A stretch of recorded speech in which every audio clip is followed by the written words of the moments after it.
Hello नमस्कार welcome welcome welcome welcome welcome દરેક વિદ્યાર્થી મિત્રોનું વિદ્યાકુલ ગુજરાતી કોમર્સ પર હાર્દિક હાર્દિક હાર્દિક સ્વાગત છે.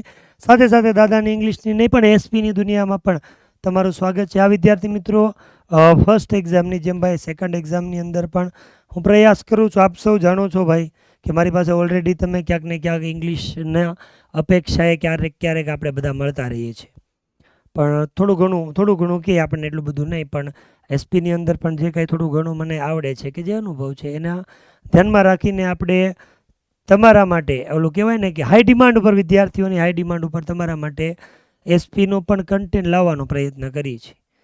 તો એની અંદર જે સેકન્ડ એક્ઝામ તમારી હવે નજીકના સમયની અંદર આવવાની છે, 16 તારીખથી મે બી મોસ્ટ ઓફ કોઈકને શરૂ થઈ ગયો છે, પણ મે બી 16 તારીખે બધાને જે એક્ઝામ જે શરૂ થાય છે, તો એ એક્ઝામની અંદર ધોરણ 11ના વિદ્યાર્થી મિત્રો જેને એસપી સબ્જેક્ટ છે, તો એસપી સબ્જેક્ટની અંદર પણ તમને ભાઈ દરેક પ્રકારના પ્રશ્નો જે છે, બરાબર, આઈએમપી ક્વેશ્ચન્સ છે, એમના ઓબ્જેક્ટિવ છે, તો ઓબ્જેક્ટિવ તમારી સામે મૂકવામાં આવશે. વોર આવતી હશે તો વોર આવશે. એઝ ઇટ ઇઝ બધા સબ્જેક્ટની જેમ તમને રાત્રે 9 વાગે ભવિષ્યવાણી પણ મળશે અને પેપરના દિવસે તમને સૂર્યોદય છે એ પણ મળશે. એટલે બધું જ એસપીનું પણ મળશે તમને, બરાબર. મારા તરફથી જે કાંઈ પ્રયાસો થતા હશે, બરાબર, એ હું તમારા સુધી મૂકવાનો પ્રયત્ન કરીશ. અને એના જ ભાગરૂપે આજે આપણે આપેલો લેક્ચર છે તમારી સામે મૂકવાના છીએ, જેની અંદર એસપીસીસીની અંદર સેક્રેટરીયલ પ્રેક્ટિસ અને પત્ર વ્યવહાર જે સબ્જેક્ટ જેને તમે કહો છો ભાઈ, ઈ કોમર્સમાં આવે છે અને આર્ટ્સની અંદર આવે છે, બરાબર. તો એવા કોઈ પણ વિદ્યાર્થી મિત્રો હોય તો એના સુધી પણ આ પહોંચાડજો. તો અહીંયા માત્ર, અને બીજી વસ્તુ, બહુ શોર્ટ ટાઈમની અંદર આપણે છૂટું થઈ જવાનું છે. માત્ર ને માત્ર અહીંયા કોઈ ક્વેશ્ચન હું તમને સમજાવવા માટે કે ક્લેરિફિકેશન કરવા, ક્લેરિફાઈ કરવા માટે નહીં, માત્ર ક્વેશ્ચન તમારા સુધી પહોંચાડવા માટે આવ્યો છું, બરાબર. એટલે આજે આપણે શું ડિસ્કસ કરવાની છે, શેની વાત કરવાની છે, એની વાત કરી તો ભાઈ આપણે બધા જાણીએ છીએ કે કાંઈ નહીં તો એટલું જ હોય બસ. તો આપણે એવું બધું જાણીએ છીએ કે ટોટલ આપણે એસપીના સબ્જેક્ટની અંદર 5-6 સેક્શન આવે તો આપણે બધા જાણીએ છીએ. Section A, B, C, D, E અને એફ, બરાબર. આ બે તમારા માટે ઓબ્જેક્ટિવ કયો કે હેતુલક્ષી કયો, એક વાક્યના અને એમસીક્યુ પૂછાય છે, બરાબર. આ 1 માર્કના પ્રશ્નો પૂછાય. અહીંયા તમને શું છે, 2 માર્કના પ્રશ્નો પૂછાશે, 3 માર્ક્સના પ્રશ્નો પૂછાશે, 4 માર્ક્સના પ્રશ્નો પૂછાશે અને 5 માર્કના પ્રશ્નો પૂછાશે, જેની અંદર આપણે પ્રશ્નની સાથે સાથે મોસ્ટ ઓફ સેક્રેટરીયલ પ્રેક્ટિસ છે એટલે પત્ર આપણને પૂછાશે, બરાબર. તો એની અંદર ઓબ્જેક્ટિવની અંદર દીકરાઓ, ઓબ્જેક્ટિવ તમારા માટે હું લઈને આવીશ. આ હું તમને ક્લિયરિટી આગળની કરું છું કે આ તમારા માટે આવશે, બરાબર છે. આ બે તો આ તમારા માટે લાઈવ મજા આવશે. આપણે સાથે એકબીજા સાથે સોલ્વ કરતા રહીશું. આ પણ તમને લાઈવની અંદર મળશે અને આ અત્યારે તમે શું કરી રહ્યા છો, જોઈ રહ્યા છો. એટલે આજના આ લેક્ચરની અંદર આપણે ડિસ્કસ કરવાની છે સેક્શન ઈ અને એફની અંદર. સેક્શન ઈ છે એની અંદર તમને ભાઈ 4 ગુણના પ્રશ્નો પૂછાય અને સેક્શન એફ છે એની અંદર 5 ગુણના પ્રશ્ન અથવા તો તમને પત્ર, મોસ્ટ ઓફ તમને પત્ર પૂછાય છે. તો એ માત્ર તમને હું આપી દેવા આવ્યો છું, તમારે લઈ લેવાના, બરાબર, અને એટલા મોઢે કરી નાખવાના છે, બરાબર. એની આપણે ડિસ્કસ કરવાની છે. તો વાત કરીએ એની અંદર પહેલાં તમને કહી દઉં કે ભાઈ આ તમારી સેકન્ડ એક્ઝામ જે છે, કઈ છે સેકન્ડ એક્ઝામ છે કઈ છે, હા એની વાત કરી. અહીંયા લખું છું કે આ તમારી સેકન્ડ એક્ઝામ છે ને એના સિલેબસની વાત કરું પહેલાં. તો ભાઈ 100% સિલેબસ હોય અત્યાર સુધી જે કાંઈ ભણ્યા હોય, બરાબર. લગભગ મને યાદ છે ત્યાં સુધી બંને બાજુમાં કદાચ તમને 1 થી 6 કે 1 થી 6, બરાબર, પાર્ટ એ અને પાર્ટ 2 એમાંથી કદાચ ઘણાને એવું બનશે કે 7 ચેપ્ટરે હશે. પણ આ હું એટલા માટે ક્લિયર નથી લખતો કારણ કે ભાઈ તમારા સ્કૂલની અંદર સબ્જેક્ટ ટીચરે જે ભણાવ્યા છે એ બધા ફર્સ્ટ એક્ઝામમાં તમે ભણી ગયા છો, એ પણ તમને પૂછાશે. અહીંયા તમારો આ પેપરનો માર્ક્સ પૂછવાનો રેશિયો છે એ 30-70નો રહેશે. જો તમે જે ચેપ્ટર જે છે એ જે ચેપ્ટર તમે એક્ઝામ પહેલાં ફર્સ્ટ એક્ઝામ પહેલાં ભણી ગયા છો, ફર્સ્ટ એક્ઝામમાં જે આવ્યા હતા બરાબર, એમાંથી તમને 30% પૂછાશે એ, એટલે પહેલાં 4 ચેપ્ટર ગણી લો અને બાકીના જે વધે છે એમાંથી 70% તમને પૂછાશે. એટલે હું જો માર્ક્સનો રેશિયો કહું તો તમારો આ માર્ક્સનો રેશિયો થઈ જશે 35 + 15.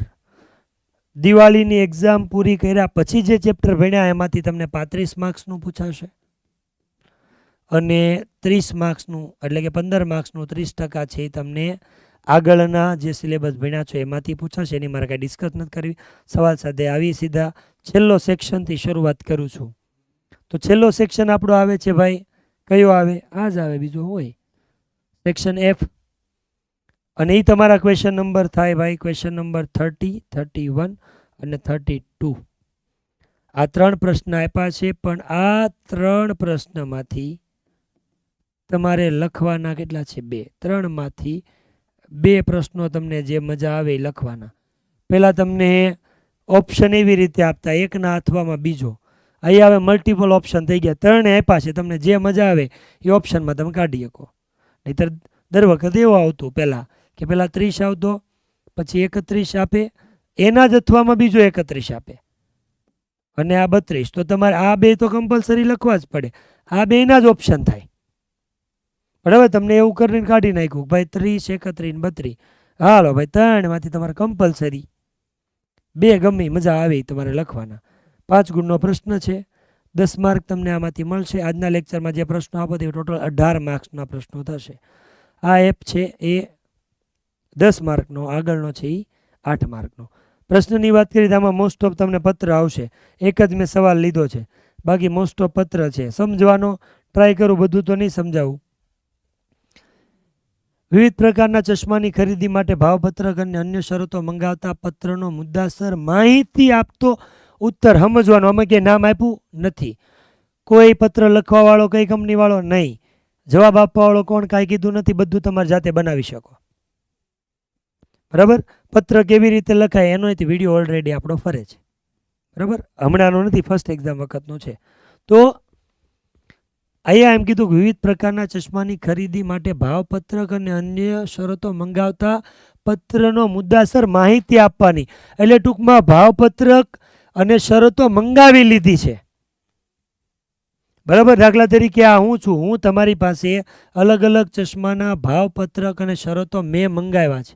મારી કંપની છે એમ સમજી લો, ABC કંપનીએ મંગાવ્યા છે. ચશ્માની દુકાન છે ABC ઓપ્ટિકલ. હાલો, હવે તમારી સામે જે તમે ચશ્માના અલગ અલગ પ્રકારના વસ્તુઓ બનાવીને વેચો છો, તો તમે ઉત્પાદક છો. બરાબર, હવે તમારી કંપનીનું અંદર તમારે નામ જે યાદ રાખવું હોય, બરાબર, તમે કદાચ એમ રાખી દો, જે રાખવું હોય ફલાણું રાખજો નહીં, તમારી કંપનીનું નામ છે ફલાણી. તો એ પત્ર લખવાવાળું કોણ છે? તમે છો, ફલાણીવાળા છો. કેમ કે તમારે એણે જે શરતો અને ભાવપત્રક મંગાવ્યું ને એનો ઉત્તર આપવાનો. તો આ કયો થાય?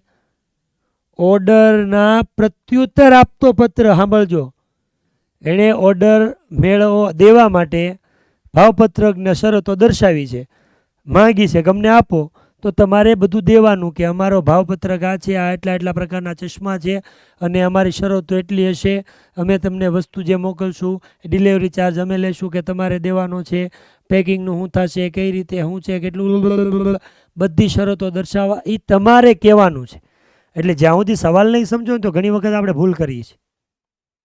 નામ કંપનીનું કદાચ અલગ અલગ હોય, બાકી પત્ર આ જ હોય ભાઈ, આમાં બીજું કાંઈ હોય નહીં.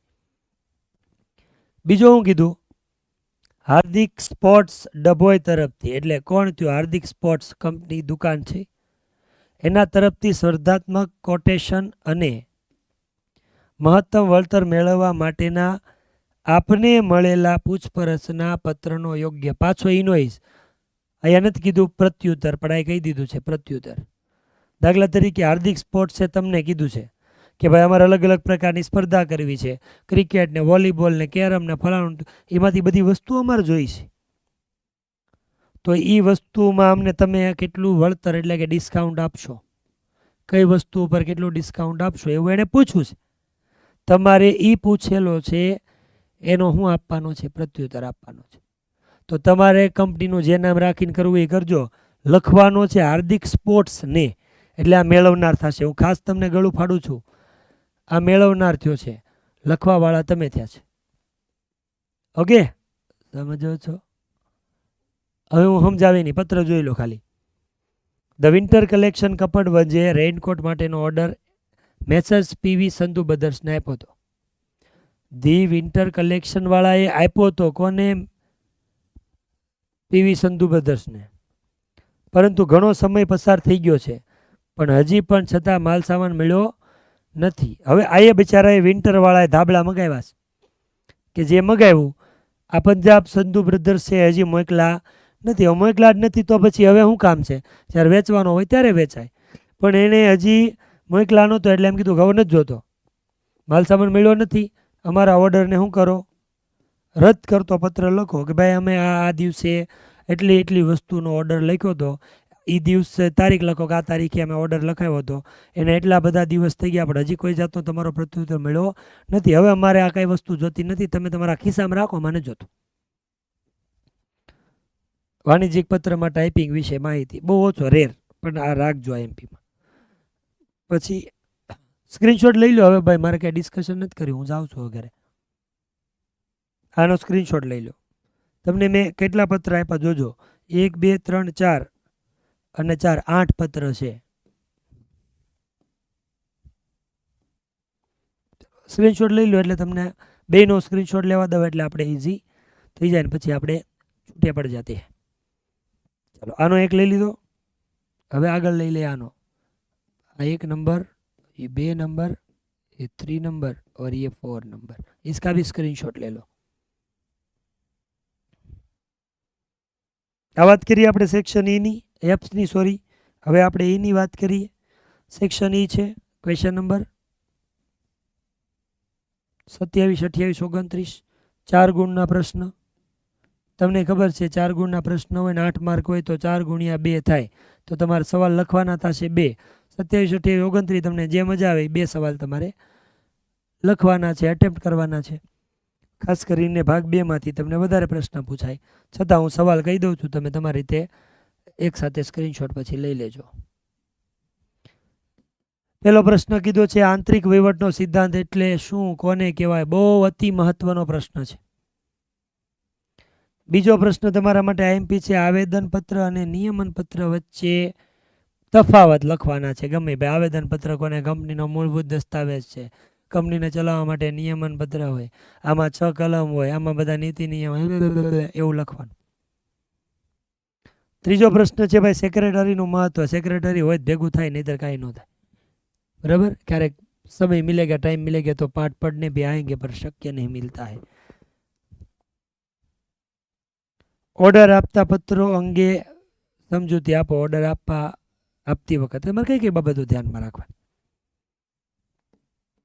પાંચમો છે બાંહેધરી કરારના ફાયદા જણાવો. બાંહેધરી કરાર કોને કહેવાય? તો આપણે શેર વાળો વાત કરી કે હું કંપનીના શેર બહાર પાડું અને મને કંપનીએ કેન્દ્રએ અથવા તો સરકાર છે એણે મને લઘુત્તમ ભરણું આપ્યું હોય, મારું લઘુત્તમ ન ભરણું ભરાય તો મારા શેર તો નાબૂદ થઈ જાય, કંપની હકેલવી પડે. તો એ હકેલવી ન પડે ને એટલા માટે એ લોકો બાંહેધરી કરાર કરવા માટેની એક તમારા માટે બચાવની પ્રવૃત્તિ આપે. તો એના શું ફાયદા શું થાય? ઘણા બધા. હમણાં હું બોલ્યો, કંપની નાબૂદ ન થાય, શેર રદ ન થાય, કંપની હેલાસ કરે, મોજ કર્યા કરે. છઠ્ઠો પ્રશ્ન આપ્યો મેં, હકના શેર એટલે શું અને એની જોગવાઈઓ શું છે? હકના શેર કોને કહેવાય? તમે હકદાર છો, હકદાર હોય હકના સમજજો. હકના શેર કોને કહેવાય અને એની જોગવાઈઓ શું છે? 6 પ્રશ્ન થયા. તમારે 2 લખવાના છે, 3 આવશે અને 3 માટે હું તમને કેટલા આપું છું? 6. સ્ક્રીનશોટ લઈ લેજો.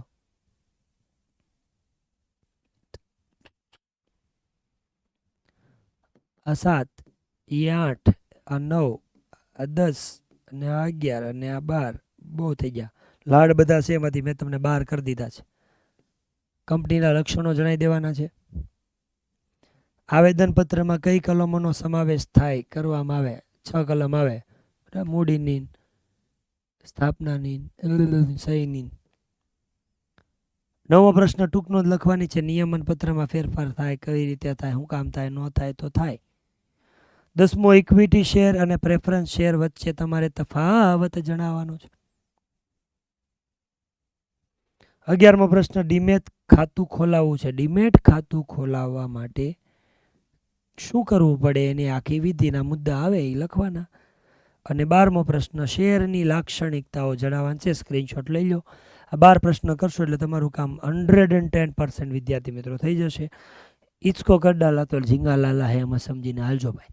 ઓકે, માત્ર મેં કીધું એમ હજી એકવાર, ઓનલી ફોર હું તમને ક્વેશ્ચન્સ આપવા માટે આવ્યો છું. ઓબ્જેક્ટિવ સમજાવવા માટે આવીશ. સી અને ડી છે એમાં અમુક પ્રશ્નો સમજાવશું. સીના 2 માર્કના છે થોડાક સમજાવશું. 3 માર્કના તમને એમનામ આપી દઈશું, કેમ કે મારે ટાઈમ લિમિટ, સ્ટુડિયો લિમિટ બધાને ધ્યાનમાં રાખીને કરવું પડશે. એટલે બરાબર.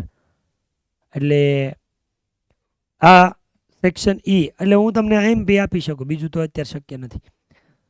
ઓબ્જેક્ટિવ સોલ્વ કરશું. સેક્શન ઈ અને એફ હું તમને આપીને જાઉં છું અત્યારે. સી અને ડી તમારા માટે લઈને આવીશ અને એ બી છે એ આપણે સાથે મળીને સોલ્વ કરશું. આવી બાહેધરી સાથે આજના લેક્ચરને સમાપ્ત કરું છું. દાદાને રજા આપો ભાઈ. એસપીનું તમને આપ્યું છે. આઈ હોપ કે તમને ખૂબ જ ઉપયોગી થશે અને પરીક્ષામાં તમને પૂછાશે, તમને મજા આવશે ને તમે મને એમ કહેવા હા સારું તો આપ્યું. ન પૂછાય તો ગાળો ન દેતા, આવશે. તો મળી ફરી પાછા નવા લેક્ચરમાં પાછા મળશું. સી અને ડી અને એ બી અને આઈએમપી અને ઓબ્જેક્ટિવ લઈને તમારા મિત્રો જે કાંઈ હોય 11મા ધોરણમાં હોય ને એને એસપીના આઈએમપી જોતા હોય તો એના સુધી આ જે વિડીયો છે એની લિંક છે શેર કરી દેજો. આઈએમપી ક્વેશ્ચન મજા આવી હોય, જે કાંઈ હોય, તમને ઈચ્છા હોય એવી કોમેન્ટ તમે આની અંદર કરી શકો છો. દાદા કા વાદા લખી શકો છો. મળીએ ફરી નવા લેક્ચરની અંદર. ત્યાં સુધી વિદ્યાકુલ ગુજરાતી કોમર્સ સાથે જોડાયેલા રહેજો. ચેનલને સબસ્ક્રાઇબ ન કરી હોય તો સબસ્ક્રાઇબ કરી દેજો, જેથી કરીને એક્ઝામ રિલેટેડ કોઈ પણ પ્રકારનો વિડીયો આવે તો તમને નોટિફિકેશન મળે. મળીએ. ટાટા બાય, જય શ્રી કૃષ્ણ, હર હર મહાદેવ, રાધે રાધે.